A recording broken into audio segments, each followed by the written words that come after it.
So after allelic gene interaction, now the next part is non-allelic gene interaction. Beginning में शुरू में जब हमने जीन इंटरेक्शन स्टार्ट किए थे तो हमने जीन इंटरेक्शन को दो पार्ट में डिवाइड किया था, allelic interaction, non allelic interaction.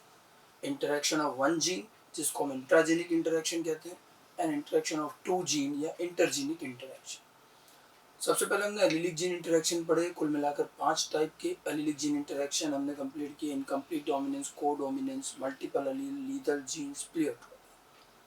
इन सब में आप देखिए जीन एक ही है, मीन्स सिंगल लोकस का जीन. लोकस चेंज नहीं हो रहा है, एक ही लोकस है, उसी के एलील में चेंज आ रहा है, एलील इंक्रीज हो रहे हैं, जो भी हो रहा है. और क्योंकि सिंगल लोकस होता था इसलिए जब भी हम कोई क्रॉस करते थे वहाँ तो मोनोहाइब्रिड क्रॉस होता था. और मोनोहाइब्रिड क्रॉस के जो स्टैंडर्ड रेशियो आते थे मेंडल के 3:1 वो नहीं आए. इन इंटरेक्शन में जैसा कि हमने शुरू में ही कहा था कि केवल फिनोटिपिक रेशियो चेंज होंगे, और वो हमने देखा भी सही एलीलिक में. Now come to the next part of the gene interaction and that is non allelic gene interaction. Non allelic interaction, as the name indicate, now the genes are non allelic, means there are two genes and they are present on different locus. और जो gene different locus पर होते हैं उनको non allelic gene कहते हैं, ये हम पहले पढ़ चुके हैं. So here now the interactions will occur among the two non allelic gene among those genes which are present on different locus and might be on different chromosomes. ठीक है, बिल्कुल अलग अलग लोकस के दूर दूर प्रेजेंट दो जीन हैं, और ये आपस में हमें ऐसा लगता है बाहर से देखने पर कि ये इंटरैक्ट कर रहे हैं और ये मिलकर कुछ काम कर रहे हैं. They may be in positive sense, they may be in negative sense, but there is something between the two non allelic gene.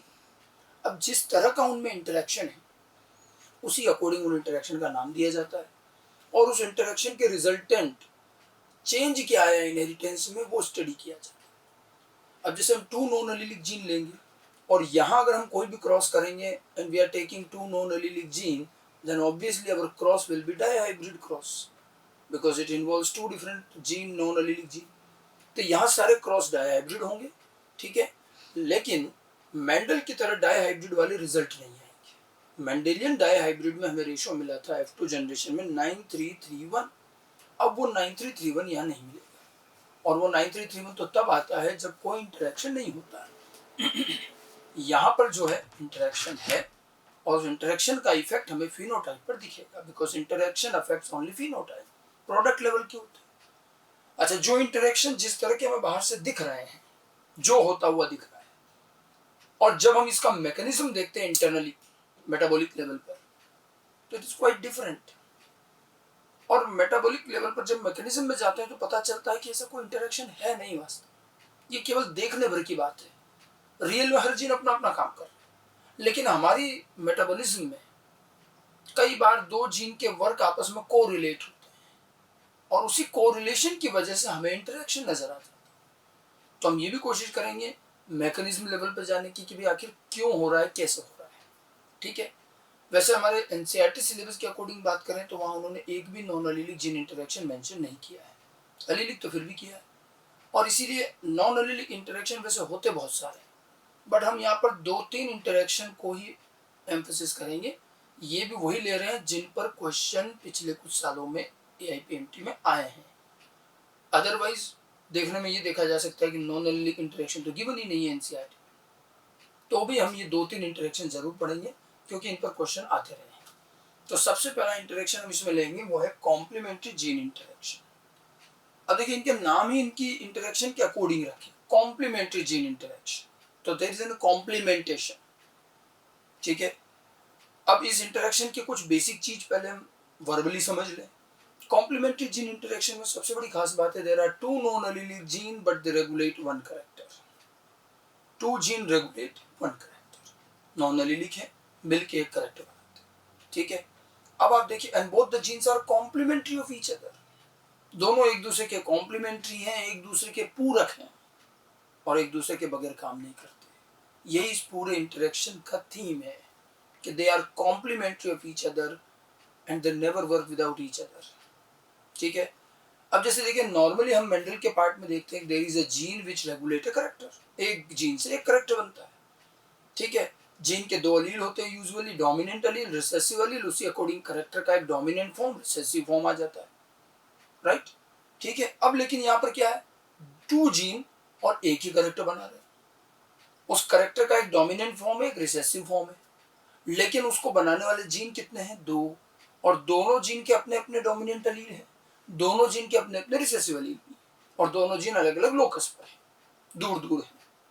ठीक है, अब जीन 2 हैं, करेक्टर एक ही बनता है। इन दैट कंडीशन हमें ये ध्यान रखना है कि करेक्टर का डोमिनेंट फॉर्म कब और कैसे आएगा और रिसेसिव फॉर्म कैसे आएगा, क्योंकि करेक्टर तो एक ही, और यही वो इंटरेक्शन हमें समझ में आना चाहिए। ठीक है, यहाँ चूंकि दोनों जीन कॉम्प्लीमेंट्री है, तो जैसा कि मैंने कहा कि दे विल वर्क टुगेदर, और दोनों एक दूसरे के बगैर काम नहीं करेंगे। इंटरेक्शन यहाँ पर कुछ ऐसा है कि एक जीन का डोमिनेंट एलील और दूसरे जीन का डोमिनेंट एलील, दोनों डोमिनेंट एलील जब एक साथ एक ऑर्गेनिज्म, एक जीनोटाइप में होंगे, तभी करेक्टर का डोमिनेंट फॉर्म आएगा।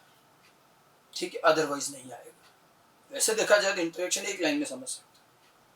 क्या करेक्टर के डोमिनेंट फॉर्म को लाने के लिए दोनों नॉन एलीलिक जीन का डोमिनेंट एलील साथ साथ होना चाहिए।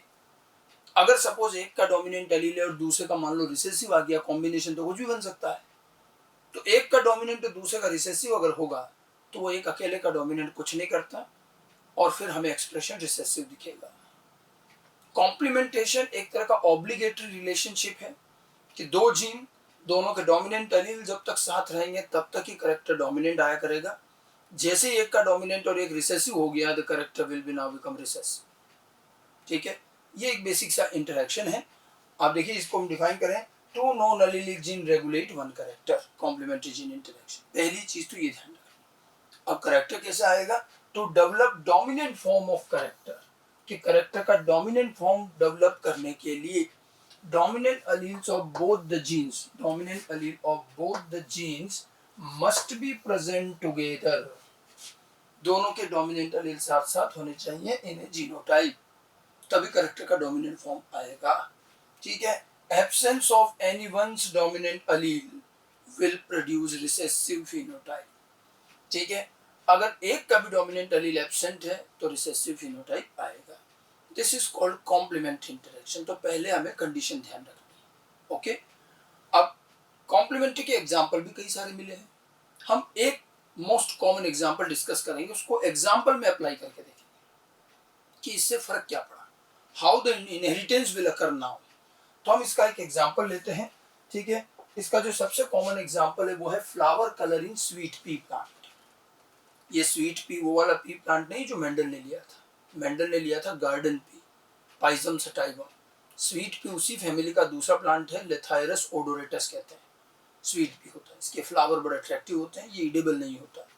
ठीक है, तो इसके जो फ्लावर में है हमें ये इंटरेक्शन मिला। फ्लावर दो तरह के, इसमें एक तो कलर्ड फ्लावर है और colourless flower. And obviously coloured होना डोमिनेंट है, कलरलेस रिसेसिव। करेक्टर एक है सीधा साधा, लेकिन इस करेक्टर को बनाने के लिए रिस्पॉन्सिबल जीन 2 हैं, 2 जीन फॉर्मिंग द करेक्टर। ठीक है, और ये 2 जीन यू सपोज कीजिए, इसे एक तो जीन सी मान लेते हैं और एक जीन पी मान लेते हैं। ठीक है, तो ये तो एक जीन सी हो गया और एक जीन पी हो गया, और दोनों के अपने रिसेसिव एलील भी होंगे। मैंने इनके सिंबल अलग अलग क्यों लिखे? क्योंकि जीन नॉन एलीलिक, और हमने पहले कहा जो नॉन एलीलिक जीन होते हैं उनके सिंबल अलग अलग, तभी तो देख के पहचान में आएंगे। ठीक है, ये अलग लोकस पर है, ये अलग लोकस पर है। हमारी कंडीशन क्या है? देखो, ये जो हम फ्लो चार्ट बना रहे हैं हमेशा ध्यान रखना बड़ा काम आता है। दोनों के डोमिनेंट एलील जब साथ साथ होंगे, ठीक है, तब तो करेक्टर क्या आएगा? कलर्ड। ठीक है, लेकिन अगर एक का तो डोमिनेंट और एक का अगर रिसेसिव फॉर्म है, अब जैसे सी तो डोमिनेंट है लेकिन पी मान लो रिसेसिव आ जाए, दोनों डोमिनेंट होंगे तो कलर, इन दोनों एक डोमिनेंट एक रिसेसिव है तो रिसेसिव फॉर्म कलरलेस आएगा। ठीक है, अगर पी डोमिनेंट और सी रिसेसिव हो तब भी कलरलेस ही आएगा, और इवन दोनों रिसेसिव हों तो भी कलरलेस ही आएगा। ये कंडीशन है। ये जो पूरी कंडीशन है इसको कहते हैं हम कॉम्प्लीमेंट्री का फ्लो चार्ट है, complementary condition. Dominant allele of two non allelic gene when present together then only the character will dominate. एक का डोमिनेंट एक का रिसेसिव, कलरलेस रिसेसिव। अब बात ये आती कि आखिर ऐसा क्यों हो रहा है। ये तो इंटरेक्शन जो हमें नजर आया, जैसा बाहर से दिखा वो बता दिया। थोड़ा हमने जब इसका मैकेनिज्म पर ढूंढने की कोशिश करी, जानने की कोशिश करी, तो हमें इस प्लांट में इसका इंटरेक्शन समझ में आया कैसे। एक्चुअली इस प्लांट का जो फ्लावर कलर है ये एक पिगमेंट से बनता है, और आप सबने वो नाम सुना होगा, एंथोसाइनिन, राइट। एंथोसाइनिन पिगमेंट से फ्लावर का कलर बनता है, और प्लांट में एंथोसाइनिन 2 स्टेप में बनता है, ठीक है। अब आप देखिए एंथोसाइनिन बनने के प्रोसेस को मैं ब्रीफ में लिखना चाह रहा हूँ कि प्लांट के अंदर क्या होता है। कुछ रॉ मटेरियल से सबसे पहले एक इंटरमीडिएट कंपाउंड बनता है क्रोमाजन, और यहाँ एक एंजाइम काम आता है। क्रोमाजन बनता है। क्रोमाजन हालांकि कलरलेस होता है, बट ये इंटरमीडिएट बनता है, और फिर क्रोमाजन एक और एंजाइम की हेल्प से ये एंथोसाइनिन में कन्वर्ट होता है, और ये एंथोसाइनिन जो है ये कलर्ड कंपाउंड है, पिगमेंट, राइट। ये है पूरा मैकेनिज्म इसका फ्लावर कलर बनने का। यहाँ 2 एंजाइम चाहिए, 2 स्टेप की रिएक्शन है, तब जाकर कलर बनेगा और तब फ्लावर कलर आएगा। अब ये दोनों एंजाइम 2 अलग अलग जीन से बनते हैं, और वही ये दोनों जीन मैंने मेंशन कर रखे हैं, ठीक है। यानी कि ये जो है ये एंजाइम सी है आपका, और ये है एंजाइम पी, ठीक है। इसका मतलब ये हुआ कि ये जो जीन सी है ये बना रहा है एंजाइम सी, और आपका जो ये जीन पी है ये बना रहा है एंजाइम पी, ठीक है। तो जीन सी का डोमिनेंट एलील जो है वो तो एंजाइम बनाएगा, उधर पी का भी डोमिनेंट एलील बनाएगा, रिसेसिव एलील नहीं बनाएगा। अब आपको इस सारा इंटरेक्शन मैकेनिज्म वाइज भी समझ में आ सकता है कि कलर बनने के लिए दोनों डोमिनेंट एलील चाहिए। देखिए फ्लावर कलर्ड कब आएगा, अब अपन यूं समझते हैं, फ्लावर कलर्ड कब आएगा, जब एंथोसाइनिन बनेगा। एंथोसाइनिन कब बनेगा, जब ये दोनों स्टेप का पूरा प्रोसेस कंप्लीट होगा, और दोनों स्टेप का प्रोसेस कब कंप्लीट होगा, जब प्लांट में दोनों एंजाइम अवेलेबल होंगे। और प्लांट में दोनों एंजाइम कब अवेलेबल होंगे, जब प्लांट के पास में दोनों का डोमिनेंट एलील होगा। तो जब तक दोनों के डोमिनेंट एलील रहेंगे तब तक दोनों एंजाइम भी होंगे, और फिर फाइनली कलर बनेगा। लेकिन अगर सपोज सी डोमिनेंट है लेकिन पी नहीं आया, कॉम्बिनेशन जीनोटाइप कई सारे बन सकते हैं। अब सी डोमिनेंट है तो एंजाइम सी बन गया, तो क्या होगा, रॉ मटेरियल से क्रोमाजन वाला स्टेप तो हो जाएगा, ठीक है।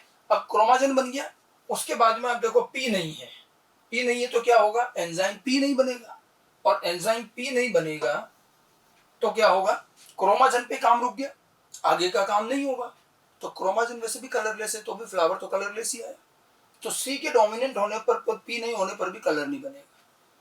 और सपोज सी रिसेसिव है, पी डोमिनेंट, तो एंजाइम सी नहीं है, तो ये तो स्टार्ट ही नहीं होगा। अब एंजाइम पी अगर है भी सही तो कोई काम का नहीं है, कलर तो तब भी नहीं बनेगा।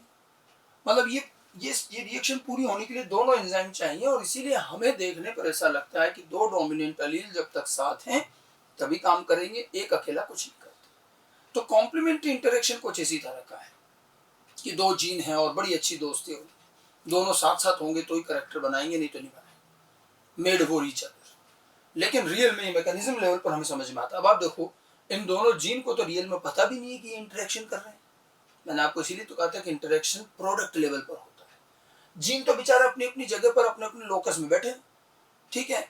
अब उन्होंने तो एंजाइम बना दिया और वो फ्री हो गए, अब उनके एंजाइम एक ही प्रोसेस में काम आ रहे हैं, इसीलिए हमें इंटरेक्शन नजर आता है। इंटरेक्शन की ज्यादातर सच्चाई इसी तरह की है कि एंजाइम और प्रोटीन लेवल पर सारी चीजें होती है, ठीक है।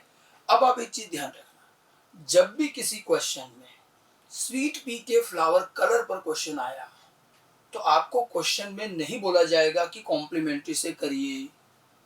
ये अंडरस्टूड होना चाहिए कि फ्लावर कलर स्वीट पी है, मतलब अपने को कॉम्प्लीमेंट्री की कंडीशन अप्लाई करें। क्वेश्चन में तो ये भी नहीं लिखा जाएगा कि ये कॉम्प्लीमेंट्री है, ये अंडरस्टूड होता है।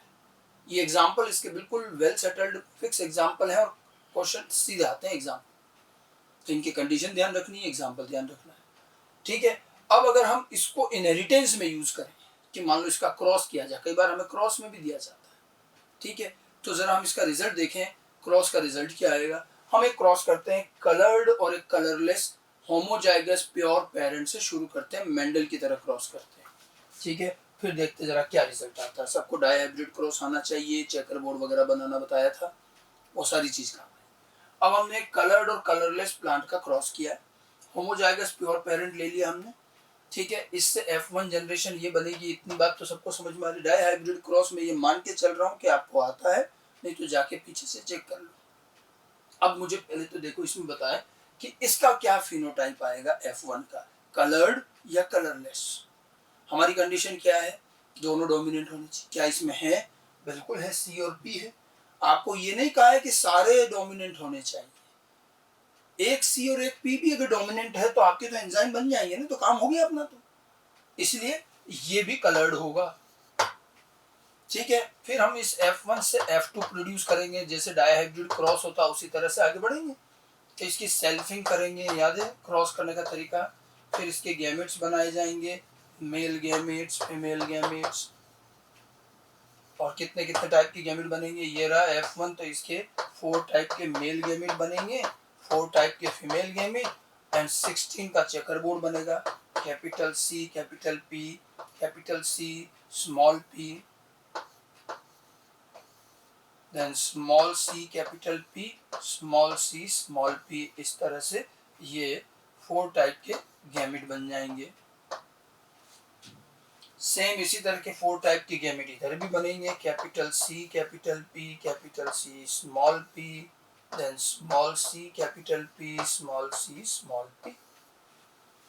अब इसका पूरा वही चेकर बोर्ड बनेगा F2 जनरेशन का 16 का, और फिर हमें उससे रिजल्ट निकालना है। लेकिन अब मैं यहाँ पर चेकर बोर्ड नहीं बनाना चाहता, तो क्या बिना चेकर बोर्ड बनाए भी काम कर सकते हैं? We have an method. अब जरा याद कीजिए, अपने डाइहाइब्रिड क्रॉस में मैंने आपको चेकर बोर्ड को एक समराइज्ड वे में लिखना बताया था। हमने इसमें कहा था कि इसमें ट्रायंगल होते हैं और ट्रायंगल बेस पर हम इसको समराइज कर सकते हैं। अब वही चीज आपको याद रखना, मैंने उसमें 3 ट्रायंगल बनाए थे, 9 का बड़ा ट्रायंगल, फिर 3 और फिर 3, ठीक है। जब मैं ये कह रहा हूँ तो पहले आप चाहें तो अपनी कॉपी में 4 चेकर बोर्ड बना रखा है, वहां मैंने इस समरी लिखना भी बताया कि कैसे कैसे कॉमन निकालें। मैं वही चीज है, और मैं यही एक्सपेक्ट करता हूँ कि हम इसको डायरेक्ट भी लिख सकें। कि जैसे F2 जनरेशन की बात करें तो F2 जनरेशन में हमें 9 का एक ट्रायंगल, 3 के 2 ट्रायंगल और एक कॉम्बिनेशन अलग से मिलेगा, ठीक है। 9 के ट्रायंगल में कॉमन क्या आएगा, हमारे सिंबल अब बदल गए, हमने वहां R और Y लिया था, यहाँ C और P हो जाएगा। तो 9 जो होता है उसमें एक C डोमिनेंट और एक P डोमिनेंट रहेगा, ठीक है। 3 जो होंगे उसमें C डोमिनेंट लेकिन P रिसेसिव हो जाएगा, और अगले 3 में स्मॉल c और कैपिटल P आएगा, और ये जो होंगे ये ऑल रिसेसिव होंगे। मैंने ये जो चीज लिखी है, अगर किसी को ये नहीं समझ में आ रहा है कि अजीब सी भाषा क्या लिखी है, तो then again go back to checker board, dihybrid checker board, ठीक है। अपने वीडियो लेक्चर्स में तो ही है, लेकिन आपको अपनी कॉपी में ढंग से उसके नोट्स बनाने हैं, ठीक है। और हार्ड कॉपी होगी, लिखा हुआ अपना खुद का होगा तो ही अपने को याद रहता है, ठीक है। तो इसीलिए आप बिल्कुल उस चेकर बोर्ड से, जैसे मैंने समराइज किया है, मैंने ट्रायंगल बना बनाकर बताया था, बिल्कुल वही लिखा है मैंने। अगर हम ये लिखना जानते हैं तो हमें चेकर बोर्ड बनाने की जरूरत नहीं पड़ेगी। मैंने उस समय भी कहा था कि मैं ये इसलिए कर रहा हूँ ताकि हमें आगे चेकर बोर्ड नहीं बनाना पड़े। अब ये एक तरह से हमारा चेकर बोर्ड हो गया, 16 कॉम्बिनेशन है। अब इससे हम फिनोटाइप लिख सकते हैं और रेशो निकाल सकते हैं। क्या आना चाहिए, देखो 9 में C और P दोनों डोमिनेंट, और हमारा कंडीशन क्या कहता है कि दोनों डोमिनेंट है, तो करेक्टर, दोनों डोमिनेंट होने पर करेक्टर आएगा कलर्ड, ठीक है। अब देखिए C डोमिनेंट है, P रिसेसिव है, P रिसेसिव है, सॉरी P डोमिनेंट है, C रिसेसिव है, दोनों में एक एक डोमिनेंट है, एक एक रिसेसिव है, या दोनों रिसेसिव है, ये जितनी कंडीशन होंगी ये सब कलरलेस हो जाएंगी, क्योंकि कलर्ड फ्लावर तो तभी आते हैं जब दोनों डोमिनेंट होंगे, और ऐसे तो 9 मिलेंगे, ठीक है। तो ये तो 9 के 9 है, और ये देखो कितने हो गए, 3 3 1 7। तो फिनोटिपिक रेशियो क्या रहा, 9:7, 9 coloured 7 colourless. So this is the Mendelian pattern of dihybrid cross, but still ratio was not Mendelian ratio. Mendelian ratio 9:3:1 आता है, ये 9:7 आएगा। कॉम्प्लीमेंट्री इंटरेक्शन, एग्जाम्पल चाहे चेंज हो जाए लेकिन रेशियो ये आएगा 9:7, ठीक है। कॉम्प्लीमेंट्री का ये फिक्स रेशियो है। अगर कोई आपसे पूछे कि ये क्रॉस कैसा हुआ, मोनो हाइब्रिड है या डाई हाइब्रिड है, तो ज्यादातर लोग कहते हैं सब डाई हाइब्रिड क्रॉस है, चेकर बोर्ड सब दिख रहा है। लेकिन आप जरा फिनोटाइप से देखो, क्रॉस किसके बीच में किया? कलर्ड और कलरलेस। जैसे प्लांट में टॉल एंड ड्वार्फ का क्रॉस किया, वॉयलेट एंड व्हाइट का क्रॉस किया, ऐसे कलर्ड और कलरलेस का।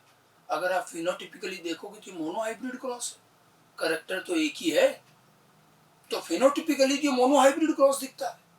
और जीनोटिपिकली जब हम देखेंगे दो जीन लेकर के तो ये डाई हाइब्रिड दिखता है। तो ध्यान रखना, ये क्रॉस पूरी तरह से मेंडेलियन पैटर्न नहीं है। मेंडल के केस में तो 2 करेक्टर और 2 जीन थे डाई हाइब्रिड क्रॉस में। अब यह 2 जीन तो है लेकिन करेक्टर एक ही है, तो ये मेंडल वाला एग्जैक्ट डाई हाइब्रिड भी नहीं है। ठीक है, मेथड उसी तरह का है। और यहाँ रेशियो 9331 नहीं आएगा, वो चेंज होकर 9:7 हो जाएगा। And what about genotypic ratio? Genotypic ratio वो का वही रहेगा, क्योंकि चेकरबोर्ड तो वही बना है ना। तो जो जीनोटिपिक रेशियो आता है 1:1, 2:4, 1:1, वो का वही रहेगा। केवल फिनोटिपिक रेशियो 9:7 हो जाएगा। आपको मैंने जैसा कहा क्वेश्चन में complement sweet pea flower colour पर क्वेश्चन है, उसको कॉम्प्लीमेंट्री से ही करना है। समझ गए? ठीक है, 9:7 का जो ये रेशियो आया। अच्छा, अब जैसे कई बार क्या होता है, एग्जाम में जो क्वेश्चन आता है, टेस्ट में जो क्वेश्चन आते हैं, उसमें जरूरी नहीं कि इतना स्टैंडर्ड है, डायरेक्ट रेशियो पूछ लिया जब तक तो ठीक। मान लो हमसे तो कहा गया कि हमने तो स्वीट पी के ये 2 प्लांट का क्रॉस किया है। Now these 2 sweet pea plants are crossed and find out the ratio between colored and colorless. ठीक है, अब ऐसा कुछ काम दिया गया है, कोई भी 2 जीनोटाइप दे दिए और हमसे पूछा है कि इसमें कितने कलर्ड आएंगे कितने कलरलेस, स्वीट पी का नाम होना चाहिए। तो हम कॉम्प्लीमेंट्री से करेंगे, लेकिन कैसे करेंगे? आपको मैंने dihybrid cross, trihybrid cross के बड़े क्वेश्चन करने में एक शॉर्टकट तरीका बताया था, मोनो हाइब्रिड मल्टीप्लिकेशन मेथड, कि आप एक एक जीन का इंडिविजुअल क्रॉस करके मल्टीप्लाई कर लो। याद है सबको? लेकिन अब एक और बात अच्छे से समझ लेना और सुन लेना और याद रखना कि वो शॉर्टकट मेथड इंटरेक्शन में काम नहीं आता। और ये गलती बहुत से लोग करते हैं।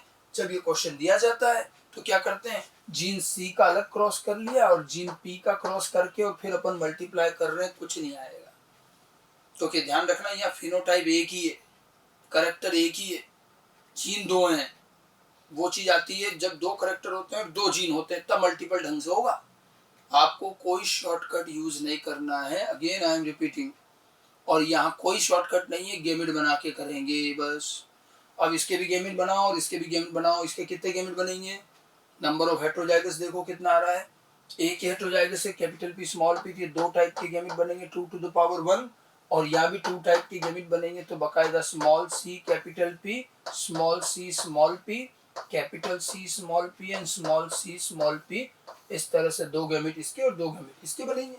फिर आप इसको क्रॉस कीजिए और जिस में भी कैपिटल सी कैपिटल पी आए वो हो जाएगा कलर्ड, बाकी सब कलरलेस। ठीक है, मैक्सिमम एरर इसी जगह होता है। आपको स्वीट पी के कोई भी 2 प्लांट का जीनोटाइप दे दिया है और पूछा जा रहा है कलर्ड और कलरलेस बताओ, तो हर किसी क्रॉस में 9:7 नहीं आएगा। 9:7 तो स्टैंडर्ड क्रॉस में आता है मेंडेलियन पैटर्न के। बाकी आपको जो भी जीनोटाइप दिया जाए, अब आप देखो ये दोनों प्लांट कलर्ड होंगे या कलरलेस होंगे? स्मॉल सी कैपिटल पी, ये तो कलरलेस है और ये भी कलरलेस, दोनों कलरलेस है, लेकिन इनका जब आप क्रॉस करोगे तो कलर्ड भी बनेंगे। ठीक है, तो इसलिए यहाँ कोई शॉर्टकट यूज नहीं करना है, ये और ध्यान रखना, नहीं तो फिर सारी चीजें गड़बड़ हुई। तो ये हमारा पहला इंटरेक्शन था, complementary gene interaction. 2 non allelic gene, दोनों साथ साथ होंगे डोमिनेंट एलील, तो ही करेक्टर डोमिनेंट बनेगा। एक का डोमिनेंट एक का रिसेसिव, करेक्टर रिसेसिव आ जाएगा। स्वीट पी फ्लावर कलर का ये एग्जांपल ध्यान रखना है। ठीक है, और इसका रेशो वगैरह क्या है ये ध्यान रखना है, और कोई हमारा mono hybrid shortcut method apply नहीं करना है। चलिए आगे बढ़ते हैं, अगला इंटरेक्शन लेते हैं। नेक्स्ट कॉम्प्लीमेंट्री की तरह नेक्स्ट इंटरेक्शन है सप्लीमेंट्री जीन इंटरेक्शन। इसके नाम से पता चल रहा है इस इंटरेक्शन के बारे में, या supplementation. Supplement word, supplementation word हम अक्सर सुनते आते हैं। ये एक कोऑपरेशन, एक सपोर्ट, एक हेल्प के रेस्पेक्ट में दिया जाता है कि एक ने दूसरे की हेल्प करी, एक ने दूसरे को सप्लीमेंट किया, like this. Supplementary gene interaction भी कॉम्प्लीमेंट्री की तरह 2 नॉन एलिलिक जीन और एक करेक्टर बनाते हैं। ये चीज दोनों में कॉमन है। 2 non allelic gene regulate 1 character, यहाँ भी वही है। ठीक है, लेकिन यहाँ क्या है कि इन 2 में से एक जीन दूसरे जीन को सप्लीमेंट करता है। वहां तो क्या हो रहा था, दोनों जीन साथ आते हैं तो करेक्टर बनाते, नहीं तो नहीं बनाते। नाउ यहाँ पर 2 non allelic gene forms 1 character in which 1 gene supplements the other gene. ठीक है। एक्चुअली इसमें क्या होता है, इन दो में से एक जीन बिल्कुल नॉर्मल वे में अपना काम कर रहा है, उसका अपना डोमिनेंट एलील से डोमिनेंट एक्सप्रेशन, रिसेसिव से रिसेसिव एक्सप्रेशन। अब एक दूसरा जीन और है जो अलग से इंडिविजुअली क्या करता है आपको कभी पता नहीं चलेगा, वो इंटरेक्शन में ही आता है हमेशा, और वो दूसरा जीन उस पहले वाले जीन को सप्लीमेंट करता है। अब सप्लीमेंट कैसे करता है, ध्यान से सुनिएगा, कि उस सेकंड जीन का डोमिनेंट एलील फर्स्ट वाले के डोमिनेंट के साथ जब आता है, फर्स्ट वाले का डोमिनेंट तो अपना काम कर ही रहा है, सेकंड का डोमिनेंट जब फर्स्ट के डोमिनेंट के साथ आया तो उसने उसका एक्सप्रेशन चेंज करवा दिया, उसको सप्लीमेंट कर दिया। यूँ समझिए कि उस डोमिनेंट एलील ने उसको आके बोला कि यार क्या पुराना काम कर रहे हो, हटाओ इसको, अपन नया काम करते हैं। और उसके कहने पर फर्स्ट वाला अपना एक्सप्रेशन चेंज करके एक नया एक्सप्रेशन बनाता। वो दोनों जब साथ आए तो एक तरह का सप्लीमेंटेशन हुआ और एक नया एक्सप्रेशन बन गया। समझ में आ गई बात? तो एक एलील ने, एक जीन के डोमिनेंट एलील ने दूसरे जीन के डोमिनेंट एलील के एक्सप्रेशन को चेंज कर दिया, सप्लीमेंट कर दिया। लेकिन अब वही दूसरे का डोमिनेंट एलील जब उस पहले वाले के रिसेसिव के साथ गया तो रिसेसिव सप्लीमेंट नहीं हुआ। उसने भी जाकर रिसेसिव को बोला कि इसको चेंज करो, चलो अपन कुछ नया काम करते हैं, but recessive refuse to change. Dominant वाला सप्लीमेंट हो गया, चेंज हो गया, रिसेसिव नहीं हुआ। अब आप थोड़ा सा दिमाग लगाएं, कॉमन सेंस लगाएं कि रिसेसिव सप्लीमेंट क्यों नहीं हुआ। सप्लीमेंट वर्ड मैंने जैसा कहा है कि हम किसी की हेल्प के रिगार्डिंग बात करते हैं। आप अपनी पढ़ाई कर रहे हो, किसी ने थोड़ी आपकी हेल्प कर दी तो उसने आपको सप्लीमेंट करा जिससे आपका परफॉर्मेंस बढ़ जाओ। हम कई बार फूड सप्लीमेंट खाते हैं, एडिशन जिसको कहते हैं, कि ठीक है कुछ एक्स्ट्रा चीजें जिससे न्यूट्रिशन बढ़िया रहे, खाने के बाद कुछ मीठा हो जाए, that is also kind of supplement. तो सप्लीमेंटेशन इसी को कहते हैं, ठीक है। अब क्या हुआ, फर्स्ट सेकंड जीन का डोमिनेंट एलील फर्स्ट जीन के डोमिनेंट एलील को तो सप्लीमेंट कर पा रहा है, वो सप्लीमेंट हो भी रहा है, बट वो रिसेसिव को नहीं कर पा रहा है। फिर जब रिसेसिव से पूछा कि क्यों नहीं बदल रहे हो, तो रिसेसिव क्या कहेगा, कॉमन सेंस की बात है, रिसेसिव सप्लीमेंट क्यों नहीं हुआ, बड़ा सिंपल सा रीजन है। रिसेसिव इसलिए सप्लीमेंट नहीं हुआ कि रिसेसिव तो कुछ काम ही नहीं करता। वो जो रिसेसिव एक्सप्रेशन हमें नजर आता है वो कोई जीन रिसेसिव एलील ने थोड़ी बनाया। मैक्सिमम केस में रिसेसिव नॉन फंक्शनल होते हैं, मैक्सिमम केस। तो वो जो रिसेसिव एक्सप्रेशन है वो तो उसके काम नहीं करने से बन रहा है। अब वो दूसरे का डोमिनेंट उसके साथ आ रहा है, उसको कह रहा है कि आप चेंज हो जाओ, तो भैया वो कहां से चेंज होगा, कहेगा हम तो कुछ काम ही नहीं करते, हम क्या चेंज करेंगे। और इसीलिए एक बहुत काम की बात ध्यान रखना कि कभी भी सप्लीमेंटेशन नॉन फंक्शनल एलील के साथ नहीं हो सकता, हमेशा फंक्शनल एलील ही सप्लीमेंटेशन करते हैं। तो वैसे भी आप कॉमन सी बात है, आप अगर किसी की हेल्प करना चाह रहे हो या आप सोच रहे हो कि कोई हमारी हेल्प कर दे, दोनों ही कंडीशन में फंक्शनल होना जरूरी। अगर आप किसी की हेल्प करना चाह रहे हो तो you have to be functional and that person also have to be functional, ठीक है। ऐसा नहीं हो सकता कि हम तो कुछ नहीं करें और तब भी उसकी हेल्प हो जाए। इंसानों के केस में हो सकता बट यूजुअली नहीं होता, ठीक है। अब वो डोमिनेंट एलील फंक्शनल, लेकिन वो जो जिसको सप्लीमेंट करना चाह रहा है वो खुद ही काम नहीं करता है, तो एक नॉन फंक्शनल न तो सप्लीमेंट होता है न किसी को सप्लीमेंट कर सकता है। इसका मतलब ये हुआ कि वो जो सेकंड जीन का भी डोमिनेंट एलील की बात कर रहे हैं अपन, उसका भी तो रिसेसिव एलील है, वो भी कुछ नहीं करता। तो वो सेकंड जीन का रिसेसिव एलील इस फर्स्ट वाले को कभी सप्लीमेंट नहीं कर पाएगा क्योंकि तो खुद ही नॉन फंक्शनल है। और सेकंड का डोमिनेंट एलील फर्स्ट वाले के रिसेसिव को भी सप्लीमेंट नहीं कर पाएगा क्योंकि वो भी नॉन फंक्शनल है। मतलब पूरा सप्लीमेंट्री इंटरेक्शन दो जीन के फंक्शनल डोमिनेंट एलील के बीच में होता है, उसके अलावा कुछ नहीं। समझ गए, ये चीज रिसेसिव में नहीं आएगी। रिसेसिव एलील न तो सप्लीमेंट करेगा न सप्लीमेंट होगा, चेंज करने के लिए फंक्शनल होना जरूरी है। तो इस पूरे इंटरेक्शन को अगर हम फिर से समराइज कर लें, मैंने डेफिनेशन लिख भी रखी है, two non allelic gene regulate one character, ठीक है। Now dominant allele of one gene supplements the expression of dominant allele of other non-allelic gene and both dominant allele together produce a new phenotype। तो एक ने दूसरे को आके supplement किया और दोनों ने फिर एक नया एक्सप्रेशन बना दिया। बट ध्यान रखें, supplementation do not occurs with recessive allele, ये रिसेसिव एलील के साथ नहीं होता, केवल डोमिनेंट के साथ। तो कॉम्प्लीमेंट्री से सप्लीमेंट्री का इफेक्ट अलग है, वहां दोनों मिलके काम कर रहे हैं, एक नहीं है तो दूसरा भी नहीं कर रहा है। यहाँ क्या हो रहा है, एक तो बेचारा अपना काम कर ही रहा है, दूसरा आया और उसने उस पहले वाले को सप्लीमेंट करा, चेंज कर दिया, लेकिन वो दूसरा उसका डोमिनेंट एलील ही पहले वाले के डोमिनेंट को चेंज कर पाता है, वो रिसेसिव के साथ कुछ नहीं कर सकता। इसको हम एक एग्जांपल से और समझते हैं। इसका एग्जांपल लेते हैं। इसका एग्जांपल आता है coat colour in mice.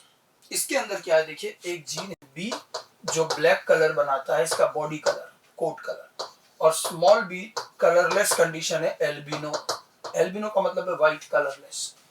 Coat colour in mice हमने लीडर जीन में भी पढ़ा था, brown and yellow last class. वो चीज अलग है, वो माइस वैरायटी अलग है, ये माइस वैरायटी अलग है, कंफ्यूज मत होना। दोनों माइस में बहुत सारी वैरायटी होती है, अलग अलग चीजें, ठीक है। यहाँ एक जीन है जो अपना डोमिनेंट ब्लैक और ये रिसेसिव एल्बिनो, ये अपना जीन अपना काम कर रहा है। अब एक और जीन है जीन ए। यहाँ पर ये जीन ए इंडिविजुअली इंडिपेंडेंटली क्या काम कर रहा है कभी पता नहीं चलेगा, ये हमेशा इसके साथ इंटरेक्शन में दिखता है, ठीक है। कैसे, अब ये कैपिटल ए जब इस कैपिटल बी के साथ होगा तो वो जो ये ब्लैक बना रहा था ना, ये ब्लैक ना बनाकर दोनों मिलके एक नया कलर बनाएंगे, agouti. Agouti expression somewhat greyish black type colour होता है, थोड़ा ब्लैक चेंज हो गया, ब्लैक से चेंज होकर एक अलग शेड बन गई जिसको अगोटी कहते हैं, ग्रेइश ब्लैक, ठीक है। तो ये अगोटी बनाता है। तो इस जीन ने इसके डोमिनेंट एलील ने इसके डोमिनेंट एलील के एक्सप्रेशन को चेंज कर दिया, and this is called supplementation. अब हमने कहा कि ये डोमिनेंट जब इसके रिसेसिव के साथ भी गया तो ये इसके साथ आया तो ये सप्लीमेंट नहीं होता, ये कुछ भी चेंज नहीं होगा, इसका जो एक्सप्रेशन आ रहा है एल्बिनो का एल्बिनो ही आएगा, सप्लीमेंटेशन नहीं हुआ। इधर इसका रिसेसिव एलील जब इस बी के साथ आया तो ये तो खुद ही रिसेसिव है, ये इसको सप्लीमेंट नहीं कर पाएगा क्योंकि ये तो खुद ही रिसेसिव है। तो वो जो अपना काम कर रहा है वो एज यूजुअल ब्लैक कलर ही बनाता रहेगा, सप्लीमेंटेशन नहीं हुआ, ठीक है। और दोनों रिसेसिव साथ होने पर भी कलरलेस एल्बिनो कंडीशन आएगी, कोई काम नहीं हुआ। एल्बिनो मतलब कोई कलर नहीं है, कुछ काम नहीं हुआ तो कलरलेस। तो ये पूरा जो इंटरेक्शन है ये सप्लीमेंट्री इंटरेक्शन और ये एग्जांपल है इसका, ठीक है। यहाँ एक जीन अपना काम कर रहा है, आप इसको फिर से समझ लें, उसका अपना एक ब्लैक और एल्बिनो एक्सप्रेशन है। जीन ए जब इसके साथ आता है तो ब्लैक से अगोटी हो जाता है, बाकी इसके अलावा कोई चेंज नहीं है, जहाँ एल्बिनो आना वहीं एल्बिनो आना, जब ब्लैक आना वहीं ब्लैक आना। रिसेसिव एलील के साथ ये सप्लीमेंटेशन नहीं हो रहा। सो आपसे पूछा जाए which phenotype is the result of supplementation, तो हमारा आंसर क्या होगा, अगोटी। अगोटी तो आया नया, तो एक नया फिनोटाइप आ गया जब दोनों डोमिनेंट साथ हुए सप्लीमेंटेशन से। अब जिस तरह से हमने कॉम्प्लीमेंट्री का भी क्रॉस करके और एक पर्टिकुलर रेशियो निकाला, उसी तरह से हम इसका भी रेशियो निकाल सकते ना, उसको भी जरा हम क्रॉस के फॉर्म में समझने की कोशिश करें। जैसे हमने क्रॉस किया अगोटी और एल्बिनो में, जैसे मोनोहाइब्रिड सॉरी मेंडल का डायहाइब्रिड क्रॉस होता है उसी तरह से अगोटी और एल्बिनो में क्रॉस किया, ठीक है। वही हमने जीनोटाइप ले लिया, होमोजाइगस प्योर पेयर, तो F1 जनरेशन यही आएगा। कलर बता सकते हो क्या आएगा, अगोटी ब्लैक एल्बिनो 3 है। और अब आपको ये ध्यान रखना कि जीनोटाइप में जब तक डोमिनेंट दोनों डोमिनेंट साथ हैं, कैपिटल ए कैपिटल बी, तो कलर क्या आएगा, अगोटी। सप्लीमेंटेशन होगा अगोटी आएगा। फिर हम इसकी भी F2 जनरेशन प्रोड्यूस करेंगे, ठीक है। वही F2 जनरेशन में, अब क्योंकि ये तो एनिमल है तो यहाँ इनब्रीडिंग लिख दें, ठीक है। और इनब्रीडिंग से यहाँ पर F2 जनरेशन प्रोड्यूस की जा सकती है, मेल और फीमेल, ठीक है।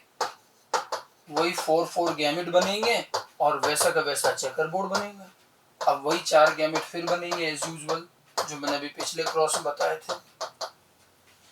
ऐसे ही 4 गैमेट बनेंगे, 16 का चेकर बोर्ड बनेगा, ठीक है। और उस चेकर बोर्ड से फिर रेशियो निकालना। अगेन हम चेकर बोर्ड नहीं बनाएंगे, जैसे पिछली बार किया था, चेकर बोर्ड को समराइज्ड वे में लिखेंगे। तो हम इसका अगर रेशियो निकालें तो हमारा चेकर बोर्ड में अगेन 9 3 3 1 के ट्रायंगल्स बनेंगे। 9 के अंदर सिंबल बदल गए, 9 में क्या होगा, दोनों डोमिनेंट एक साथ, capital B capital A capital B. 3 में क्या आ जाएगा, कैपिटल ए स्मॉल बी, फिर small A capital B and small A small B. मैंने सेम वही चीज लिखी है, सिंबल बदलते जा रहे हैं, तरीका वही है, चेकर बोर्ड वही है, इसलिए डायहाइब्रिड क्रॉस अच्छे से आना चाहिए। अब हम इसका फिनोटाइप लिख सकते हैं, ये चेकर बोर्ड आ गया। अब आप देखो अपनी कंडीशन के अकॉर्डिंग, ये जो हमने कंडीशंस पिछले में लिखी थी, इस कंडीशन के अकॉर्डिंग फिनोटाइप लिखना है, ठीक है। अब ये देखिए दोनों डोमिनेंट होंगे तो क्या आ जाएगा, अगोटी, सप्लीमेंटेशन होगा अगोटी आ जाए। अब एक डोमिनेंट है और कैपिटल ए डोमिनेंट है, small B, capital A small B होने पर क्या होगा, देखो कैपिटल ए और स्मॉल बी होने पर क्या आ रहा है, एल्बिनो, तो मतलब इसका फिनोटाइप क्या आ जाएगा, ये 3 एल्बिनो आएंगे। फिर स्मॉल ए कैपिटल बी में क्या आता है, यहाँ फिर से देख लो, स्मॉल ए और कैपिटल बी साथ आएंगे तो क्या आ रहा है, ब्लैक, तो हमारे ये 3 जो है इनका भी कलर क्या रहेगा, ब्लैक, और दोनों रिसेसिव होने पर एज यूजुअल एल्बिनो आएगा। ये हमें F2 जनरेशन का रिजल्ट मिलेगा, मैंने इसको डायरेक्ट लिखा है। तो हमारा फिनोटिपिक रेशियो क्या हुआ, 9:3:4, 9 अगोटी, 3 black, 4 albino, supplementary gene interaction, F2 phenotypic ratio 9:3:4। तो कॉम्प्लीमेंट्री का रेशियो रहेगा 9:7, इसका रेशियो रहेगा 9:3:4। जैसे जैसे कंडीशन बदलती रेशियो भी बदलते जाएंगे। सब में जीनोटिपिक रेशियो वही रहेंगे 1:1, 2:4, 1:1, वो चेंज नहीं होते हैं, ठीक है, केवल फिनोटिपिक रेशियो चेंज होंगे और ये 9:3:4 आ जाएगा। ये रेशियो बिल्कुल फिक्स चलते हैं और इन्हीं के नाम से चलेंगे। आपको डायरेक्ट रेशियो भी पूछा जा सकता है, कॉम्प्लीमेंट्री का रेशियो, सप्लीमेंट्री का रेशियो, इनके एग्जाम्पल्स भी ध्यान रखेंगे, क्या इनके कंडीशंस हैं वो भी ध्यान रखेंगे, ठीक है। क्वेश्चन में इनके एग्जाम्पल के नाम से क्वेश्चन आएगा, आपको ध्यान रखना है coat colour in mice, flower colour in sweet pea, उसी अकॉर्डिंग इनको यूज करना है। नाउ इसके बाद आगे चलते हैं, अगला एक और इंटरेक्शन लेते हैं, थर्ड वन। अभी तक जो हमने 2 इंटरेक्शन पढ़े हैं, कॉम्प्लीमेंट्री और सप्लीमेंट्री, इन दोनों में एक चीज कॉमन थी, they are said to be the positive interaction. ये दोनों पॉजिटिव इंटरेक्शन है, यहाँ 2 जीन मिलकर कुछ काम कर रहे हैं, दोनों मिलकर एक नया करेक्टर बना रहे हैं या एक दूसरे की हेल्प कर रहा है, लेकिन काम पॉजिटिविटी का है। लेकिन नेचर में कुछ नेगेटिव इंटरेक्शन भी होते हैं, जैसे सप्लीमेंट्री में एक जीन ने दूसरे जीन को सप्लीमेंट किया, प्रमोट किया, हेल्प की, ठीक इसी तरह से एक नेगेटिव इंटरेक्शन होता है जिसमें एक जीन दूसरे जीन को सप्रेस कर देता है, सप्लीमेंट करने की बजाय सप्रेस कर देता है और उसको एक्सप्रेस ही नहीं होने देता, इसको बोलते हैं epistasis. A very important next interaction, epistasis. Epistasis exam point of view से बड़ा इंपॉर्टेंट है, 2-3 बार क्वेश्चन आ चुका है, ठीक है। एपिस्टेसिस एक नेगेटिव नॉन एलिलिक इंटरेक्शन है। डेफिनेशन भी सिंपल सी है, वन जीन सप्रेस और mask the expression of other non allelic gene. एक जीन दूसरे नॉन एलिलिक जीन के एक्सप्रेशन को सप्रेस कर देता है। तो कॉम्प्लीमेंट्री सप्लीमेंट्री से बिल्कुल उल्टा जा रहा है, वो तो सप्लीमेंट करके अच्छा कर रहा है, ये और सप्रेस कर रहा है। अच्छा, जो जीन सप्रेस कर रहा है that is always called epistatic gene, suppress करने वाला जीन एपिस्टेटिक, सप्रेस होने वाला जीन हाइपोस्टेटिक, ठीक है। तो epistatic gene suppress hypostatic gene, both are non allelic, अलग अलग लोकस पर होंगे। एपिस्टेटिक के अपने डोमिनेंट रिसेसिव एलील होंगे, हाइपोस्टेटिक के अपने डोमिनेंट रिसेसिव एलील, दोनों जीन अलग अलग हैं, अपना अपना एलील है, बट एक जीन दूसरे जीन को सप्रेस कर रहा है। ये हमें ऐसा दिखाई देता है, जैसे मैंने कहा ना कि इंटरेक्शन जैसे दिखते हैं जरूरी नहीं वैसे ही होते हैं। मैंने कॉम्प्लीमेंट्री में तो आपको मैकेनिज्म भी बताया, हम समझेंगे कि कैसे हो रहा है, लेकिन दिखता तो ये कि सप्रेशन। हालांकि one gene suppress the other gene, इस प्रकार का काम तो हमने पहले भी कहीं पढ़ा है। In our earlier topic we have such kind of phenomenon where one gene suppress the other gene, और यही एक कंपैरेटिव बेस पर बेहतरीन क्वेश्चन आता है, ठीक है। आप देखिए इस तरह की चीज हमें पहले भी मिली है, और वो मिली है हमें डोमिनेंस नाम के फिनोमिनन में। डोमिनेंस में भी ये दिखा दिया, कैपिटल टी स्मॉल टी हमने लिखा टॉल, एक बार को तो ऐसे लगा ना जैसे कैपिटल टी ने स्मॉल टी को काम ही नहीं करने दिया और वो खुद का टॉल आ गया। तो one gene suppress the other gene, that also appears in dominance, और इसीलिए 2-3 बार क्वेश्चन अलग अलग तरह से पूछा गया है कि what is the comparison, what is the similarity and dissimilarity in dominance and epistasis. काम तो दोनों में एक जैसे ही हो रहा है। अब डोमिनेंस में और एपिस्टेसिस में और इसका कंपैरिजन, ये अच्छे से ध्यान रखिएगा, डोमिनेंस वर्सेस एपिस्टेसिस, ठीक है। और दोनों में कॉमन बात क्या है, in both process one gene mask the other gene. ये बात तो दोनों में कॉमन है कि एक जीन दूसरे जीन को सप्रेस करता है, लेकिन एक बहुत बेसिक डिफरेंस भी है। डोमिनेंस में जो जीन दूसरे को सप्रेस कर रहा है वो दोनों जीन अलीलिक हैं, capital T small T, but epistasis में ये जीन कैसे हैं, non allelic. Same process if occurs among allelic gene, dominance, and if occurs among non allelic gene, epistasis. देखिए अलीलिक नॉन अलीलिक के बेस पर genetics में कई चीजें डिफरेंशिएट होती हैं। इससे पहले भी मैंने एक चीज डिफरेंशिएट करी थी, सेग्रीगेशन एंड असोर्टमेंट। सेग्रीगेशन भी सेपरेशन है, असोर्टमेंट भी सेपरेशन है, बट सेग्रीगेशन अलीलिक जीन का सेपरेशन है, असोर्टमेंट नॉन अलीलिक जीन का सेपरेशन है। ठीक है, अच्छे से ध्यान रखना है। और यहां फिर से वही डोमिनेंस अलीलिक जीन में सेपरेशन है और एपिस्टेसिस नॉन अलीलिक जीन में सेपरेशन है। जब आपसे क्वेश्चन में कहा जाए one gene suppress the other gene, तो दोनों के लिए काम आता है। लेकिन अगर ये कहे one pair of gene suppress the another pair of gene, तो आप इसको डोमिनेंस कहोगे या एपिस्टेसिस। अगर ये कह रहा है ना one pair of gene another pair of gene, तो ये अलीलिक हुआ है non allelic. One pair another pair non allelic, क्योंकि अलीलिक तो एक पेयर के दो पार्ट है और एक पेयर दूसरा पेयर, तो ये नॉन अलीलिक है। और one pair suppress the another pair, तो एपिस्टेसिस। ठीक है, क्योंकि वो नॉन अलीलिक की पार्ट है। तो डोमिनेंस और एपिस्टेसिस में सेपरेशन दोनों में है, लेकिन एक अलीलिक के बीच में और एक नॉन अलीलिक के बीच में। अब एक और चीज देखिएगा एपिस्टेसिस के अंदर, एपिस्टेसिस में ये बात ठीक है कि एपिस्टेटिक जीन इसको सप्रेस करता है, लेकिन मैक्सिमम केस में हमने ये देखा कि एपिस्टेटिक जीन का कोई एक अलील वास्तव में एपिस्टेटिक होता है, सप्रेस करता है। दोनों अलील सप्रेस करे ऐसा रेयरली होता है, रेयरली। मैक्सिमम केस में इसका डोमिनेंट अलील हाइपोस्टेटिक को सप्रेस करता है, तो कभी कभी रिसेसिव अलील सप्रेस करता है, डोमिनेंट नहीं करता। अब दोनों एक साथ सप्रेस करें ऐसे रेयर केस मिले, तो यूजुअली कोई एक अलील ही एपिस्टेटिक होता है, सप्रेसिंग होता है। अब वो कौन सा अलील है उसके अकॉर्डिंग हम एपिस्टेसिस के भी दो पार्ट कर देते हैं। अगर डोमिनेंट अलील सप्रेस कर रहा है, डोमिनेंट एपिस्टेसिस, रिसेसिव अलील सप्रेस कर रहा है, रिसेसिव एपिस्टेसिस। और इसीलिए एपिस्टेसिस के हम टू पार्ट लेते हैं। ठीक है, सबसे पहले टू टाइप्स में सबसे पहले dominant epistasis. When dominant Aleel of epistatic gene mask or suppress the hypostatic gene, it is called dominant epistasis. Dominant allele of epistatic gene mask the hypostatic gene. अब यहाँ ये रिसेसिव अलील है, लेकिन ये masking या सप्रेशन में participate नहीं कर रहा। केवल एक जीन का डोमिनेंट अलील दूसरे जीन को सप्रेस कर। ये बहुत कुछ आपको सप्लीमेंट्री से उल्टा मिलेगा। सप्लीमेंट्री में भी क्या हुआ था, एक जीन का डोमिनेंट अलील दूसरे जीन के डोमिनेंट अलील को सप्लीमेंट कर रहा है, या एक जीन का डोमिनेंट अलील दूसरे जीन को सप्रेस कर रहा है। उल्टा हो गया ना जस्ट। और रिसेसिव का यहाँ कोई रोल नहीं है, केवल डोमिनेंट सप्रेस करता है। इसका एक बड़ा अच्छा एग्जांपल है fruit colour in summer squash. Summer में जो ये कुकुम्बर्स आते हैं, इसका बॉटनिकल नेम है कोकोरबिटा पीपो, कोकुम्बर्स, कोकोरबिट्स, ककड़ियां जिसको कहते हैं। इनका जो कलर होता है, इसमें होता है डोमिनेंट एपिस्टेसिस। इस पर दो बार क्वेश्चन आ चुका है, 2-3 साल पहले क्वेश्चन आया है, fruit colour in summer squash is an example of. आप प्रीवियस ईयर के पेपर में देखिएगा, मिलेगा। और सीधा आंसर गया डोमिनेंट एपिस्टेसिस। कहीं नहीं एनसीईआरटी के अंदर, लेकिन ना क्वेश्चन तो आया। उससे पहले भी क्वेश्चन आया, उसमें रेशियो पूछा था, हम वो भी निकाल सकते। इसमें अंदर क्या होता है, फ्रूट कलर में एक जीन होता है कैपिटल वाई स्मॉल वाई, और ये कैपिटल वाई येलो कलर के फ्रूट बनाता है, स्मॉल वाई ग्रीन कलर के फ्रूट बनाता है। जीन अपना काम कर रहा है।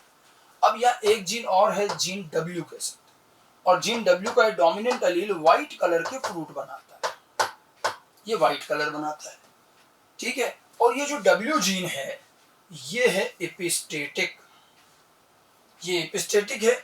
इसका मतलब ये हुआ कि जब ये कैपिटल W और कैपिटल Y साथ आए, या कैपिटल W स्मॉल y के साथ आए, ये कैपिटल W इस जीन को काम नहीं करने देगा, डोमिनेंट अलील सप्रेस कर। तो इस केस में जब तक कैपिटल W है, फ्रूट का कलर क्या रहेगा, व्हाइट ही बनेगा, न येलो आएगा न ग्रीन आएगा। और अब इस जीन को एक्सप्रेस होने का मौका कब मिलेगा, इसके रिसेसिव के साथ। ये नहीं है एपिस्टेटिक, रिसेसिव अलील नहीं है। तो इस स्मॉल W के साथ जब कैपिटल Y आया, तो फिर येलो कलर का फ्रूट बना देगा, और small W small y green बनाएंगे। तो इस जीन को एक्सप्रेस होने का तो चांस इस रिसेसिव के साथ मिला, बट कैपिटल W इनको सप्रेस करता है। Dominant Aleel suppress the another. यहाँ पर एपिस्टेटिक जीन कौन हुआ, W जीन, उसका भी कैपिटल W। हाइपोस्टेटिक जीन कौन हुआ, Y।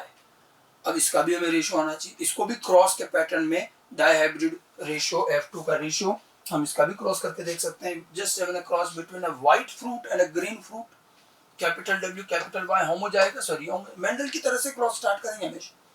तो ये F1 जनरेशन। अब यहाँ फिनोटाइप क्या आएगा, यहाँ तो बड़ा सिंपल सा बात है, जब तक कैपिटल डब्ल्यू है कोई दूसरा एलील काम नहीं करेगा। ठीक है, तो कैपिटल डब्ल्यू है तो ये क्या आ जाएगा, वाइट, वाइट का वाइट ही रहेगा। ठीक है, अब इसमें भी अगर हम वही सेल्फिंग करें, F2 जनरेशन प्रोड्यूस करें, तो ठीक उसी तरह से वापस गैमेट्स बनेंगे, 4 टाइप के मेल गैमेट, 4 टाइप के फीमेल गैमेट्स। ठीक है, तो सेम वही डाई हाइब्रिड क्रॉस चलेगा, वैसा का वैसा ही चेकर बोर्ड बनेगा, और हम उस चेकर बोर्ड का रिजल्ट डायरेक्ट लिख सकते हैं समराइज्ड वे में। 9 जो होंगे वो कैपिटल डब्ल्यू कैपिटल वाई, देखो मैं सेम पैटर्न फॉलो कर रहा हूँ, बस सिंबल बदलते हैं खाली हमारे। 3 में क्या आता है, कैपिटल डब्ल्यू लेकिन स्मॉल वाई, देन 3 में स्मॉल डब्ल्यू कैपिटल वाई, और एक रहेगा ऑल रिसेसिव वाला, बस। अब फिनोटाइप लिख लो, जब तक कैपिटल डब्ल्यू, देखिए इसमें भी कैपिटल डब्ल्यू इसमें भी कैपिटल डब्ल्यू, तो ये तो दोनों क्या हो गए, व्हाइट फ्रूट वाले होंगे, और ये कितने आ गए, 9 और 3 12, और स्मॉल डब्ल्यू के साथ कैपिटल वाई वाला येलो फ्रूट बनाएगा, ये हो गए 3, और ये सारे रिसेसिव होने पर green fruit 1। So our ratio will be 12:3:1, dominant epistasis का रेशियो क्या रहेगा, 12:3:1। समझ में आ गई बात। तो कॉम्प्लीमेंट्री का रेशियो था 9:7, सप्लीमेंट्री का रेशियो हुआ 9:3:4, कॉम्प्लीमेंट्री का डोमिनेंट एपिस्टेसिस का रेशियो हो गया 12:3:1। इनके ये रेशियो बहुत स्पेसिफिक है, सबका जीनोटिपिक रेशियो सेम चल रहा है, वही चेकर बोर्ड है, बस फिनोटाइप चेंज हो रहा है हर बार इंटरेक्शंस। तो ये तो हमारा डोमिनेंट एपिस्टेसिस हुआ। तो डोमिनेंट एपिस्टेसिस का एग्जांपल भी पूछा जा चुका है, fruit colour in summer squash, और उसके साथ साथ में आप इसका रेशियो ध्यान रखना 12:3:1। ना उसके बाद में आगे बढ़ते हैं, अगला पार्ट आता है recessive epistasis. Recessive epistasis when the recessive allele of epistatic gene suppress the hypostatic gene। ठीक है, पहले डोमिनेंट की बात हो रही थी, अब रिसेसिव। अगर रिसेसिव एलील सप्रेस करता है तो रिसेसिव एपिस्टेसिस, ये थोड़ा कम मिलता है बट होता है। लेकिन अब यहाँ एक खास बात और देखिए कि यहाँ पर जब रिसेसिव एलील सप्रेस कर रहा है, डोमिनेंट एलील सप्रेशन का पार्ट नहीं। ठीक है, डोमिनेंट एलील सप्रेस नहीं करता, लेकिन यहाँ डोमिनेंट खाली भी नहीं बैठा है। यहाँ क्या होता है, इसका डोमिनेंट एलील इसके डोमिनेंट एलील के साथ मिलकर एक नया एक्सप्रेशन पैरेलल शो करता है, और यहाँ 2 इंटरेक्शन एक साथ दिखेंगे। पहले तो रिसेसिव एपिस्टेसिस की बात कर लें कि रिसेसिव एलील इसको सप्रेस कर रहा है, राइट। अब इसका डोमिनेंट इसके डोमिनेंट के साथ मिलकर एक और इंटरेक्शन जो ऑलरेडी हम पढ़ चुके हैं, सप्लीमेंट्री इंटरेक्शन शो करता है। ये सप्लीमेंट्री जीन इंटरेक्शन शो करेंगे। अब जरा पीछे चलते हैं, सप्लीमेंट्री इंटरेक्शन वहां क्या बताया था, सप्लीमेंट्री इंटरेक्शन में एक जीन का डोमिनेंट एलील दूसरे जीन के डोमिनेंट एलील को सप्लीमेंट करता है, और रिसेसिव के साथ कुछ नहीं होता। यहाँ भी एक का डोमिनेंट दूसरे का डोमिनेंट, ये क्या करेंगे साथ साथ में सप्लीमेंट्री इंटरेक्शन। ठीक है, और ये अच्छे से ध्यान रखना कि रिसेसिव एपिस्टेसिस और सप्लीमेंट्री इंटरेक्शन साथ साथ कई बार चलेंगे, within they are not the same interaction. कुछ लोग यहाँ गलती कर जाते हैं, बुक्स तक में गलत है कि recessive epistasis and supplementary interaction are same, गलत। इंटरेक्शन दोनों अलग है। सप्लीमेंट्री एक पॉजिटिव इंटरेक्शन है, एक डोमिनेंट दूसरे डोमिनेंट को सप्लीमेंट कर रहा है, और रिसेसिव एपिस्टेसिस एक नेगेटिव इंटरेक्शन है कि रिसेसिव एलील दूसरे को सप्रेस कर रहा है। They are two different interaction but they are found in a same example. एक ही एग्जांपल में दोनों साथ साथ होते हुए दिखेंगे। इसका मतलब जो हमने सप्लीमेंट्री में इंटरेक्शन लिया, एग्जांपल लिया था, उसी में आपको रिसेसिव एपिस्टेसिस भी दिखेगा। उसमें था, हमने गौर नहीं किया। सप्लीमेंट्री का ही दोबारा से वापस एग्जांपल लेते हैं। कौन सा एग्जांपल लिया था हमने सप्लीमेंट्री का, उसी में आपको रिसेसिव एपिस्टेसिस भी दिखेगा। Coat colour in mice, mice coat colour यही था, और इसमें हमने कहा था कि एक जीन बी है जो ब्लैक कलर बनाता है, और एक स्मॉल बी है जो एल्बिनो बनाता है। ठीक है, तो ब्लैक एंड एल्बिनो एक कैपिटल ए है, और ये कहा था कि कैपिटल ए और कैपिटल बी होने पर अगोटी आता है, और अगोटी आना ही क्या था, सप्लीमेंट्री। तो एक डोमिनेंट दूसरे डोमिनेंट के साथ आ रहा है, अगोटी बना रहा, ब्लैक से अगोटी हो गया, ये सप्लीमेंट्री है, यहाँ कोई रिसेसिव एपिस्टेसिस नहीं। लेकिन हमने कहा कि कैपिटल ए और स्मॉल बी मिलकर के क्या बनाते हैं, एल्बिनो। राइट, और स्मॉल ए और कैपिटल बी होने पर क्या आ रहा है, ब्लैक। अब आप देखिए वहां तो हमने कह दिया कि जब कैपिटल ए और स्मॉल बी साथ थे तो एल्बिनो आ गया, हमने कहा ये सप्लीमेंट नहीं हुआ तो जो है वही आ गया। ये हम थोड़ा और ध्यान से देखिए, मान लिया सप्लीमेंटेशन नहीं हुआ तो ये जीन ए स्मॉल बी को सप्लीमेंट नहीं कर पाया, लेकिन आप देखिए इस कैपिटल ए और स्मॉल बी में डोमिनेंट तो कैपिटल ए था ना, चलो सप्लीमेंट नहीं हुआ तो कैपिटल ए का एक्सप्रेशन आना चाहिए, एक्सप्रेशन किसका मिल रहा है, स्मॉल बी का। ठीक है, जैसे इधर देखो स्मॉल ए और कैपिटल बी जब साथ था तो हमने कहा कि ये स्मॉल ए रिसेसिव है तो ये इसको सप्लीमेंट नहीं कर पाएगा। ठीक है, ये इसको सप्लीमेंट नहीं करता तो कैपिटल, क्योंकि डोमिनेंट तो कैपिटल बी है तो उसका है ना ब्लैक, तो जब स्मॉल ए और कैपिटल बी में कैपिटल बी का ब्लैक आया तो स्मॉल बी और कैपिटल ए में कैपिटल ए का कलर आना चाहिए या एक्सप्रेशन आना चाहिए, लेकिन उसके बजाय स्मॉल बी का। दोनों रिसेसिव जब साथ थे तो भी क्या बना था, एल्बिनो। दोनों रिसेसिव के भी एल्बिनो आया, भाई स्मॉल ए और स्मॉल बी में भी स्मॉल बी का एल्बिनो आ रहा है, स्मॉल बी का कुछ नहीं आ रहा। एक चीज आप गौर से देखिए कि स्मॉल बी के साथ में कैपिटल ए रख लो चाहे स्मॉल ए रख लो कुछ भी एक्सप्रेस नहीं होता। ये स्मॉल बी कैपिटल ए को भी एक्सप्रेस नहीं करने दे रहा और स्मॉल ए को भी नहीं करने दे रहा। स्मॉल बी के साथ कैपिटल ए आ जाए, सप्लीमेंटेशन तो छोड़िए बल्कि कैपिटल ए को भी एक्सप्रेस नहीं होने देता और एल्बिनो आता, और स्मॉल ए स्मॉल बी में भी एल्बिनो। जितना ये एल्बिनो आ रहा है ये सब का सब रिसेसिव एपिस्टेसिस की वजह से आया। इस इंटरेक्शन में यही चीज समझने की है मेनली। ठीक है, कि एक का डोमिनेंट, देखिए डोमिनेंट डोमिनेंट ब्लैक से अगोटी आना ये सप्लीमेंट्री है, इसको अलग ही रख लो। ठीक है, लेकिन स्मॉल बी से कैपिटल ए और स्मॉल बी से स्मॉल ए, ठीक है, ये दोनों जो काम नहीं कर पा रहे स्मॉल बी के साथ में, ये है रिसेसिव एपिस्टेसिस। समझ में आई कुछ बात, स्मॉल बी ने कैपिटल ए को सप्रेस कर दिया, जितना एल्बिनो आ रहा है, मतलब इसमें भी रेशो वही रहेगा 9:3:4, 9 अगोटी 3 ब्लैक 4 एल्बिनो। अब इसमें 9 अगोटी तो किसकी वजह से है, सप्लीमेंट्री इंटरेक्शन, और ये जो 4 एल्बिनो आया ये है रिसेसिव एपिस्टेसिस। ठीक है, तो यहां पर रिसेसिव एपिस्टेसिस दोनों चीजें, ये रेशो अकेले सप्लीमेंट्री से कभी नहीं आता, ये रेशो सप्लीमेंट्री और रिसेसिव एपिस्टेसिस का कंबाइंड रेशो है। जितने अगोटी हैं वो सप्लीमेंट्री से आ रहे हैं, जितने एल्बिनो हैं वो रिसेसिव एपिस्टेसिस से आ रहे हैं। स्मॉल बी कैपिटल ए और स्मॉल ए को अपने साथ आने पर एक्सप्रेस नहीं होने देता। फिर से समझ लें, ढंग से सुन लें, इसके साथ साथ थोड़ा अपने वर्ड्स में भी लिख लें, क्योंकि इसको जब दोबारा देखता है कोई भी तो फिर कंफ्यूज हो जाता है कि इसमें रिसेसिव एपिस्टेसिस कहाँ, इसमें सप्लीमेंट्री कहाँ। इसलिए मैंने ये लिख रखा दो कि सप्लीमेंट्री किस जगह, रिसेसिव एपिस्टेसिस। मुझे आप इसमें बता सकते हो इसमें एपिस्टेटिक जीन कौन सा हुआ। अब इसमें एपिस्टेटिक जीन कौन सा हुआ, तो यहाँ देखिए कौन किसको सप्रेस कर रहा है, दिख रहा है कुछ। एपिस्टेटिक जीन कौन सा हुआ, capital B small B suppress कर रहा है, तो इस जीन बी को ही पूरे को क्या बोला जाएगा, ये एपिस्टेटिक जीन बोला जाएगा। हालांकि इसका स्मॉल बी ही सप्रेस करता है, और जीन ए जो रहेगा, जीन ए को क्या बोलेंगे, जीन ए हाइपोस्टेटिक तो है ही है, और इसके साथ साथ सप्लीमेंट्री जीन भी तो है। जीन ए का तो डबल रोल है, जीन ए स्मॉल बी के रेस्पेक्ट में हाइपोस्टेटिक है और कैपिटल बी के रेस्पेक्ट में क्या हुआ है, सप्लीमेंट्री। तो यहां दोनों चीजें एक साथ आती है। इस बात को थोड़ा अच्छी तरह से पहले समझ लें, एक ही एग्जाम्पल में दोनों मिलेंगे। लेकिन एक चीज और आती है यहाँ साथ साथ में कि आखिर ऐसा कैसे, कोई देखो कोई डोमिनेंट अलील किसी को सप्रेस करे तो बात समझ में आती है, लेकिन कोई रिसेसिव अलील किसी को सप्रेस करे, डोमिनेंट तो चलो फंक्शनल होता है तो कुछ काम कर रहा होगा, सप्रेस भी कर दे। रिसेसिव तो नॉन फंक्शनल है, ये एल्बिनो क्या है, कलरलेस, कुछ काम नहीं हो रहा, फिर ये कैसे किसी को सप्रेस कर रहा है। अब एक रिसेसिव कैसे किसी को सप्रेस कर रहा है, ये जो हमें बाहर से दिख रहा है, ये तो जो दिख रहा है वो हमने लिखा है।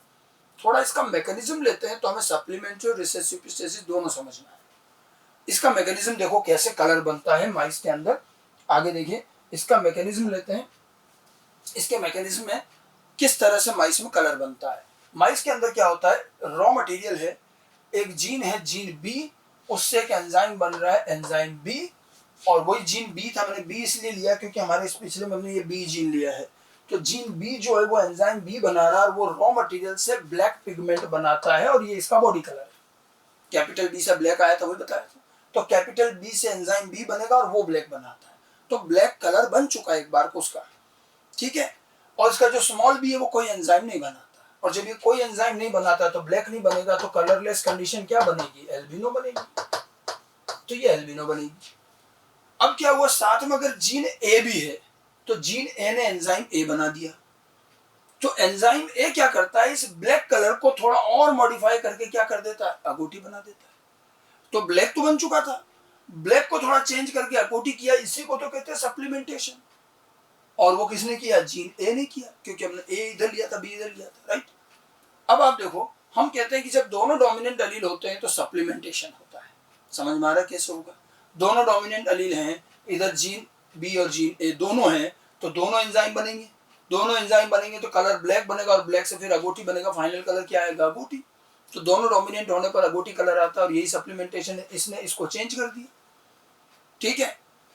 और अगर मान लो इधर तो कैपिटल बी है, इधर ये स्मॉल ए आ जाए तो क्या होगा, कैपिटल बी और इधर स्मॉल है, कैपिटल बी है तो एंजाइम बी बनेगा, तो ब्लैक बन गया।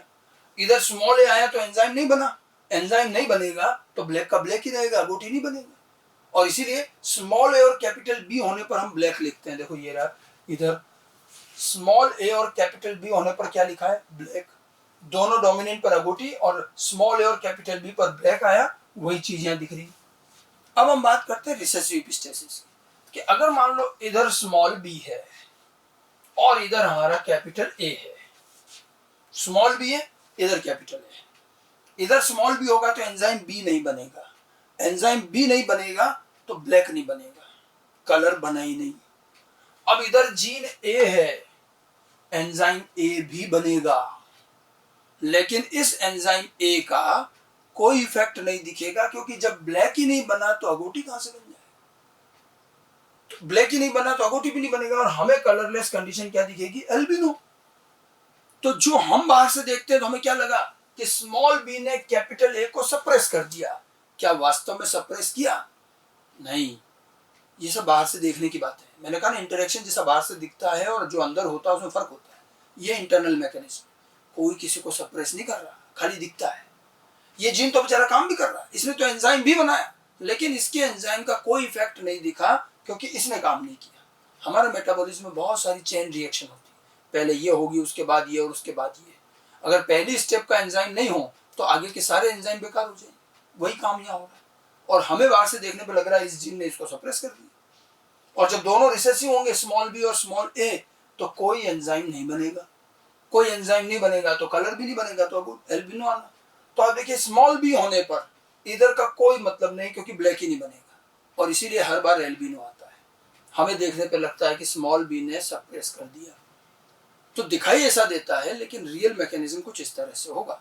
रिसेसिव एपिस्टेसिस और सप्लीमेंट्री दोनों साथ साथ चलेंगे, ठीक है। जब तक दोनों डोमिनेंट है तब तक आपको सप्लीमेंट्री से काम करना। मान लो किसी जीनोटाइप में, माइस में ये जीनोटाइप दिया है, तो जब तक आपके पास दोनों डोमिनेंट एलील हैं तो उसके अकॉर्डिंग सप्लीमेंट्री से काम करना, डोमिनेंट की प्रायोरिटी रहती है। अब ये मत सोचना कि यहाँ पर जो है ये स्मॉल बी इसको सप्रेस कर दे, स्मॉल बी इसको सप्रेस कर दे, नहीं।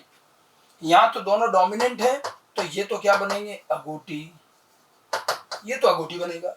हाँ, जब बी नहीं है, कैपिटल बी नहीं है, और स्मॉल बी जब आएगा तब रिसेसिव एपिस्टेसिस शुरू होता है। अब ये इसको सप्रेस करेगा, तो ऐसे केस में क्या आएगा, एल्बिनो आएगा, ठीक है। दोनों इंटरेक्शन साथ साथ चलते हैं। जब तक कैपिटल बी है तब तक तो सप्लीमेंट्री के हिसाब से काम चलेगा, कैपिटल बी जब नहीं होगा और केवल स्मॉल बी जब होगा, तब फिर रिसेसिव एपिस्टेसिस का काम शुरू होता है। ये बात ध्यान रखना, जितने एल्बिनो बनते हैं वो सब रिसेसिव एपिस्टेसिस से बनेंगे, लेकिन जितने अगोटी और ये जो है ये सब सप्लीमेंट्री इंटरेक्शन से बनेंगे। तो दोनों इंटरेक्शन साथ साथ हो।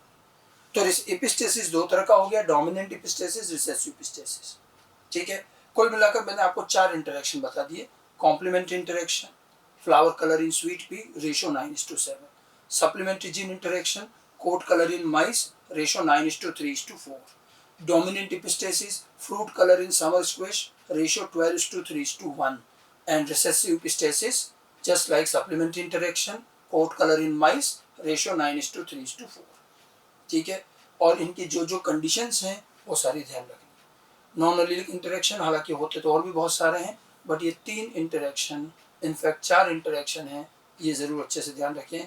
कॉम्प्लीमेंट्री, सप्लीमेंट्री, एपिस्टेसिस, इनमें से क्वेश्चन आए भी हैं, तो इनमें इनके कंडीशंस, इनके एग्जांपल्स, इनके रेशियो ध्यान रखना। ओके, तो ये था हमारा पूरा जीन इंटरेक्शन वाला part, allylic and non allylic interaction.